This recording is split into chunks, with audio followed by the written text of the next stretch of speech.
Dayan.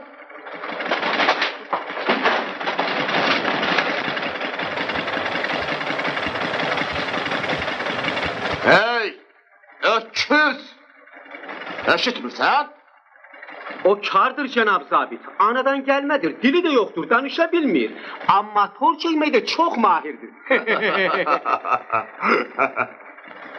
O lalkar, sendeki aksak. Eledir Cenab zabit. Bizim Korsika'da zehirli ilan çok olur. Sancan kimi öldürür. Baldırımdan sancmıştı. Bıçağı götürüp kesip attım. Deməli dilin lal, qulağın kardır. Lap anadan gelme Cenab zabit. Eybi yoxdur. Dilini açarıq. Və deyər ki, Triestə nə üçün gedir? 3-ə qədər sayıram. Cavab verməsən, göndərəcəm rəhmətə. 1, 2, Cenab zabit. Cenab zabit. ha, 3.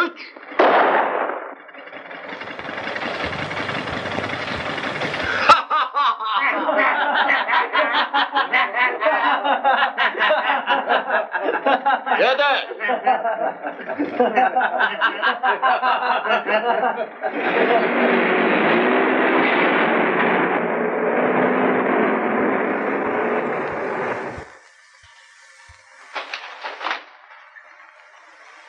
Ha Seryocan. Gedək.